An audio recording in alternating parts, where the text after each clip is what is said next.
अस्सलाम वालेकुम dear viewers. आज के टॉपिक में हम रिस्पायरेशन में जो गैस एक्सचेंज होती है या रिस्पायरेशन प्रोसेस के लिए जिन गैसेस की ज़रूरत होती है या वो गैसेस जिनको ये रिलीज़ करता है एक्सटर्नल एनवायरनमेंट में, तो उनके पार्शियल प्रेशर के बारे में आज हम पढ़ेंगे। तो फर्स्ट ऑफ ऑल हम पार्शियल प्रेशर की बात करते हैं कि पार्शियल प्रेशर हम किस चीज़ को कहते हैं। पार्शियल प्रेशर को हम इस तरह से डिफाइन कर सकते हैं कि फॉर एग्जांपल एक मिक्सचर है, इसमें हम एक स्पेसिफिक मॉलिक्यूल की बात करते हैं, तो एक मिक्सचर में the pressure or force exerted by a specific molecule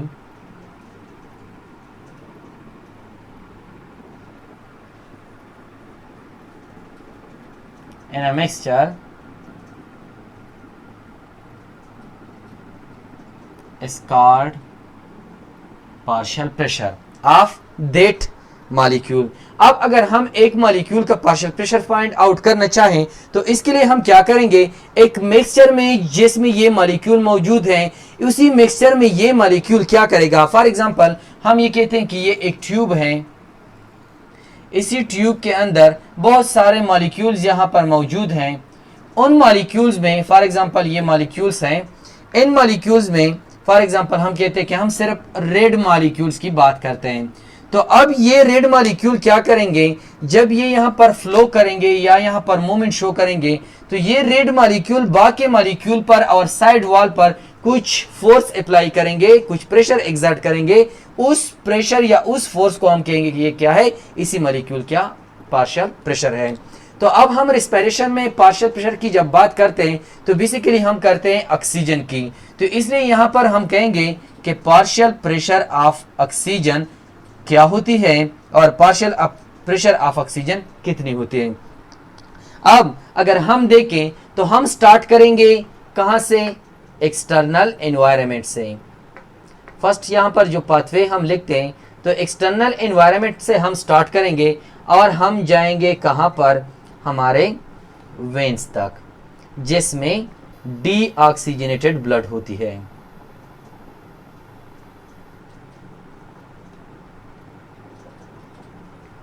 अब फॉर एग्जांपल अगर हम एक्सटर्नल एनवायरनमेंट की बात कर रहे हैं कि हम यहां से स्टार्ट कर रहे हैं या एक्सटर्नल एनवायरनमेंट से स्टार्ट कर रहे हैं, तो इसका मतलब ये होगा कि पहले हम क्या करेंगे, प्रोसेस ऑफ ब्रीथिंग, जिसमें फर्स्ट स्टेप है इनहेलेशन।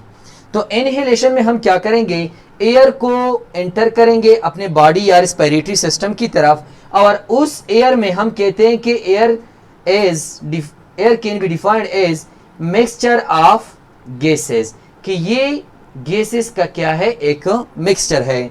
तो इसी गैसेस के मिक्सचर में हम सिर्फ बात करते हैं ऑक्सीजन की, बाकी गैसेस की नहीं, ऑक्सीजन की। तो यहाँ पर हम एक इक्वेशन लिखते हैं इसके लिए, ऑक्सीजन के पार्शियल प्रेशर के लिए, कि partial pressure of oxygen is directly proportional to saturation of oxygen in the mixture.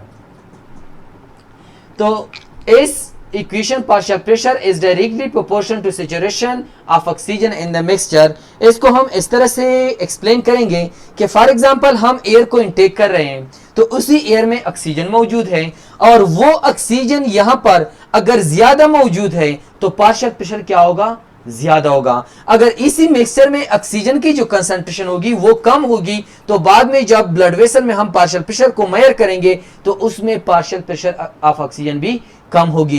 क्योंकि हम जब डायरेक्टली प्रोपोर्शनल का निशान लगाते हैं, या प्रोपोर्शनल को हम जनरली दो टर्म में यूज करते हैं, एक इनडायरेक्ट प्रोपोर्शन होता है और एक डायरेक्ट प्रोपोर्शन होता है।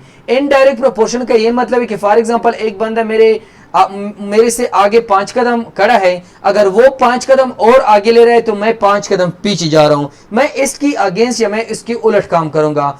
और डायरेक्टली प्रोपोर्शनल में क्या होगा कि वो मुझसे 5 कदम आगे खड़ा है, अगर वो 2 कदम आगे जा रहे तो मैं भी 2 कदम आगे जाऊंगा, अगर वो 2 कदम पीछे आ रहे तो मैं भी 2 कदम पीछे जाऊंगा। तो यहां पर भी ये डायरेक्शन इसी तरह है कि ये डायरेक्टली प्रोपोर्शनल है। अगर यहां पर सिचुएशन ज्यादा होगी ऑक्सीजन की तो पार्शियल प्रेशर भी ज्यादा होगा, अगर सिचुएशन कम होगी इस एयर में तो पार्शियल प्रेशर ऑफ ऑक्सीजन भी कम होगा। सिचुएशन हम किस चीज को कहते हैं? The composition of molecules, the composition of a molecule in a mixture is called saturation of that molecules। तो यहां पर हम saturation को देखेंगे कि इस एयर में saturation ज्यादा है या कम है, तो इसी बेस पे हम पार्शियल प्रेशर को भी फाइंड आउट करेंगे। अब फॉर एग्जांपल हम कहते हैं कि यहां पर जो saturation ऑफ ऑक्सीजन है वो कितनी है? वो है 100%। saturation है 100%। अब फॉर एग्जाम्पल हमने एयर में ऑक्सीजन को 100% इनटेक किया है, तो ये एयर जो होगी अब वो जाएगी कहां पर जाएगी? हमारे लंग्स में, लंग्स से जाएगी ब्लड वेसल्स में या ब्लड कैपिलरीज में, और इन ब्लड कैपिलरी से ये जाएगी हार्ट की तरफ। हार्ट इसको पंप करेगी थ्रू ब्लड वेसल, और वो ब्लड वेसल होते हैं आर्टरीज। तो अब अगर इसको हम एक वेसल की फॉर्म में ड्रा कर लें तो हम इसको इस तरह इसको ड्रा करेंगे, और यहां पर क्या मौजूद है? हार्ट मौजूद है। हार्ट ने फिर इसको एक वेसल्स के जरिए पंप किया है टुवर्ड टिश्यू। अब ये वाला ब्लड जिसमें ऑक्सीजन मौजूद होती है या ऑक्सीजनेटेड ब्लड होती है, जब वो टिश्यू से पास होती है तो वो ऑक्सीजन को ट्रांसफर करती है इसी टिश्यू में। तो यहां पर हम लिखेंगे कि यहां पर ऑक्सीजन ज्यादा मिकदार में मौजूद थी, और ये ऑक्सीजन यहां पर डिफ्यूजन शो करते हैं टुवर्ड टिश्यू, और इसके बाद यहां से फिर जो कैपिलरीज होते हैं वो कंबाइंड हो जाते हैं और क्या बनाते हैं? बनाते हैं वेन्स, जिसको हम ब्लू कलर से शो करते हैं। तो इसी वेन्स में मेनली कार्बन डाइऑक्साइड की कंसंट्रेशन जो होगी वो ज्यादा होगी। अब पार्शियल प्रेशर को हम कहां पर मेजर करेंगे? पार्शियल प्रेशर को हम आर्टरी में भी देखेंगे और वेन में भी देखेंगे कि पार्शियल प्रेशर यहां पर कितना है और यहां पर कितना है after the exchange of oxygen towards tissue. अब हमने बात की थी कि सैचुरेशन कितनी है? 100% है।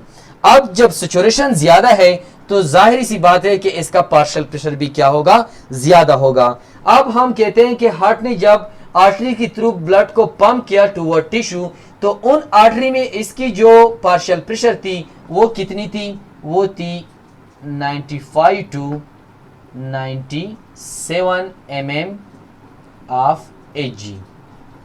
और ये हम बात कर रहे हैं रेस्ट कंडीशन की, जब हम कोई एक्टिविटी नहीं कर रहे होते, रेस्ट कंडीशन में होते, तो यहां पर 95 to 97 mm of Hg pressure होती है आर्टरी में ऑक्सीजन की। जब ये ब्लड से ऑक्सीजन को क्या करते हैं? ऑक्सीजन को एक्सचेंज करते हैं किसके साथ? कार्बन डाइऑक्साइड के साथ। तो यहां से ऑक्सीजन जाएगा इसी टिश्यू में, और इसी टिश्यू में जो रिस्पायरेशन की वजह से कार्बन डाइऑक्साइड प्रोड्यूस हुआ था वो चला जाएगा इसी वेन में। तो यहां पर अगर हम पार्शियल प्रेशर ऑफ ऑक्सीजन देख लें तो यहां पर कितनी होगी? यहां पर जो मिकदार होती है ml में वो स्टिल 14.4 होती है, 14.4 ml। तो इसका मतलब ये हुआ कि नॉर्मल अगर यहां पर हम 100 ml ब्लड को देखें, 100 ml ब्लड को देखें तो यहां पर कितनी मिकदार में ऑक्सीजन मौजूद थी? 100 ml ब्लड में 15 ग्राम्स हेमोग्लोबिन होते हैं, और 1 ग्राम हीमोग्लोबिन जो होता है वो कितने ऑक्सीजन के साथ बाइंड हो सकता है? 1.34 ml। अब हम अगर फाइंड आउट करना चाहे कि यहाँ पर कितनी ml ऑक्सीजन होगी तो हम सिंपली 15 को मल्टीप्लाई करेंगे किसके साथ? 1.34। अगर हम इसको इसके साथ मल्टीप्लाई करें तो इससे आएगा 21.1 ml। तो इसका मतलब ये हुआ के कुछ 19.4 कहते हैं, कुछ कहते हैं कि 20 ml होता है, और कैलकुलेशन से हमारे पास 21.1 ml आ गया। तो कोई इसी रेंज में 21 से 19 के बीच में जो रेंज है, तो इसी रेंज में क्या होगा, यहाँ पर ऑक्सीजन आर्टरी में मौजूद होगा और उसका पार्शियल प्रेशर जो होगा वो 95 टू 97 ml होगा। ये 100 कंप्लीट क्यों नहीं है? ये 100 इसलिए नहीं है कि हम पढ़ते हैं कि ऑक्सीजन की जो ट्रांसपोर्ट है वो दो तरीके से होती है, एक होती है प्लाज्मा फॉर्म में और एक होती है ऑक्सी हीमोग्लोबिन फॉर्म में। तो प्लाज्मा फॉर्म जो होती है वो डिजॉल्व फॉर्म होती है जो 3% है, तो इसलिए वो 3 या 4% को हमने यहाँ पर कम लिखा है क्योंकि वो डिजॉल्व फॉर्म में मौजूद होते हैं। बाकी जो होते हैं वो यहाँ पर इतना पार्शियल प्रेशर शो करते हैं। अब यहाँ पर अगर 14.4 ml ब्लड स्टिल हमारे वेन में 14.4 ml ऑक्सीजन स्टिल हमारे वेन में मौजूद है, तो इसका मतलब यह है कि टोटल हमारे पास थी 19.4 या 21.1। तो ऐसे अगर हम 14.4 को माइनस कर लें 19 से, तो यहाँ पर क्या रह जाएगी 5। तो यहाँ पर टोटल कितना ml ऑक्सीजन ट्रांसफर हुआ था during the rest condition? 5 ml। अब इसको हम सिंपली इस फॉर्मूले से कैलकुलेट कर सकते हैं कि फॉर एग्जांपल अगर यहाँ पर 5 ml कम हो गया है, 19 से 14.4 ml रह गया है, तो हम क्या करेंगे? हम करेंगे 1 ml इज इक्वल टू 5%। वो इसलिए कि टोटल था 100%। अब 100% को अगर हम डिवाइड कर लें 20 पर, क्योंकि यहां पर हमने बात की थी कि 20 ml ब्लड होता है, 20 ml ऑक्सीजन होता है 100 ml ब्लड में, तो हमने 100 ml क्या लिया है? 100 ml हमने ब्लड लिया है, उसमें हम 20 ml ऑक्सीजन की बात करते हैं। अगर हम इसको डिवाइड कर लें तो इससे क्या आएगा? 5 आएगा। तो इसका मतलब है कि 1 ml ऑक्सीजन जो होती है वो 5% की इक्वल होती है। अब यहाँ पर टोटल क्या है? 14.4 ml है, तो इसको हम सिंपली क्या करेंगे? 5 के साथ मल्टीप्लाई करेंगे, तो यहाँ पर क्या आएगा? 5 multiplied by 4 is equal to 22। 4 multiplied by 22, 1 multiply by 5 plus 2 72, तो इससे आएगा 72%। तो यहाँ पर जो पार्शियल प्रेशर होगा ऑक्सीजन का वो कितना होगा? वो होगा पार्शियल प्रेशर यहाँ पर 72 पार्शियल प्रेशर होगा। और यहाँ पर 5 ml यहाँ पर डिफ्यूज हो गए। अगर 5 ml को हम यहाँ पर क्या कर लें, उसको हम मल्टीप्लाई कर लें, तो ये इससे आएगा 25। अब हम टोटल जो पार्शियल प्रेशर था वो था 97 या 95। तो फॉर एग्जांपल अगर हम इस 95 से क्या कर लें, इस 25 को जो डिफ्यूज हो गया है इसको माइनस कर दे, तो सिफर 9 माइनस 2 इज इक्वल टू 7। तो इससे क्या आएगा? या 70 आएगा या 72 से अगर हम 97 से अगर हम कर लें तो 72 आएगा, जो हमारे पास यहाँ पर आ गया है। तो इसको हम इस फार्मूले से फाइंड आउट कर सकते हैं कि हम यहाँ पर जितनी ब्लड जितनी ml कंसंट्रेशन में मौजूद होगी उसको हम सिंपली 5 से क्या करेंगे? मल्टीप्लाई करेंगे। अब मल्टीप्लाई करने के बाद जो भी फिगर आएगा यहाँ पर वो क्या होगा? इसका पार्शियल प्रेशर होगा, क्योंकि यहाँ पर टोटल था 95 या 97 mm ऑफ Hg।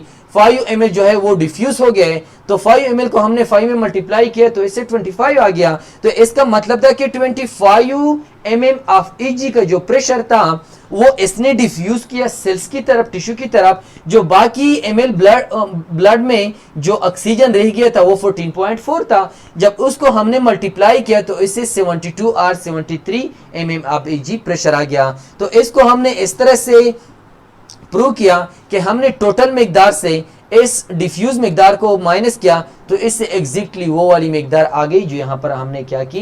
कैलकुलेट की। तो रेस्टिंग कंडीशन में जो आर्टरी होती है उसमें पार्शियल प्रेशर ऑफ ऑक्सीजन 95 से लेकर 97 mm ऑफ Hg होती है।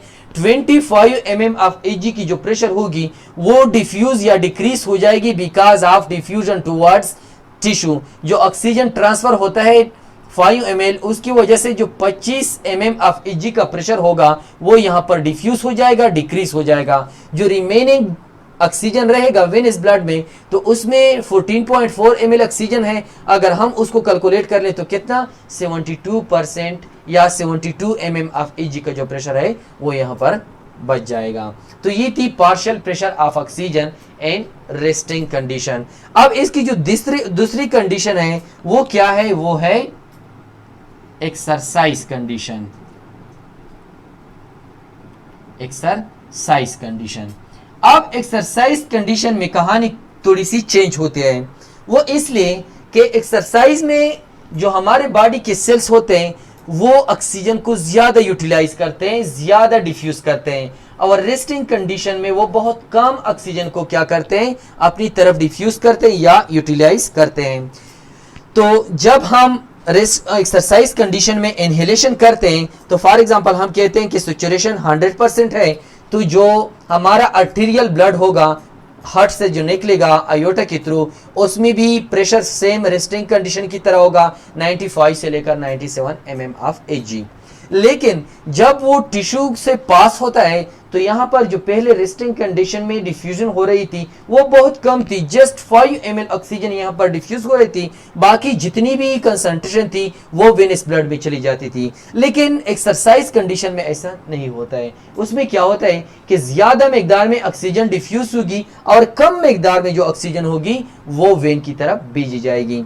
अब अगर हम इसको देख ले, जब यहाँ पर डिफ्यूजन हो जाती है हमको पता नहीं होता, लेकिन अगर हम वेनस ब्लड में इस ऑक्सीजन के मॉलिक्यूल को देख लें तो एक्सरसाइज कंडीशन में यहाँ पर आफ्टर द मेजरमेंट कितनी परसेंट या कितने ml ऑक्सीजन के मॉलिक्यूल होते हैं, वो होते हैं 4.4 ml। 4.4 ml। तो इसका मतलब ये हुआ कि जो आर्टेरियल ब्लड थी उसमें कितने ml ऑक्सीजन थे, 19.4 ml या 20 या 21.1 ml, और यहाँ पर कितने बाकी हैं, 4.4 ml। तो सिंपल मतलब है कि अगर हम 19.4 से 4.4 ml जो बच गया है वेनस ब्लड में उसको माइनस कर दें तो कितना रह जाएगा, 4 - 4 = 0 इशारिया 9 × 4 = 5 एंड 1। तो इसका मतलब है जो यहाँ पर डिफ्यूजन रेस्टिंग कंडीशन में 5 ml हो रही थी तो एक्सरसाइज कंडीशन में ज्यादा हो जाएगी, और कितनी हो जाएगी, 15 ml। 15 ml। तो इसका मतलब ये हुआ कि रेस्टिंग कंडीशन में जो यहाँ पर 25 mm ऑफ Hg की प्रेशर यहाँ पर डिफ्यूज हो रही थी, अब वो इंक्रीज हो गई टुवर्ड्स 15 ml। अब हम 15 ml को उसी फार्मूले से क्या करते हैं, कैलकुलेट करते हैं।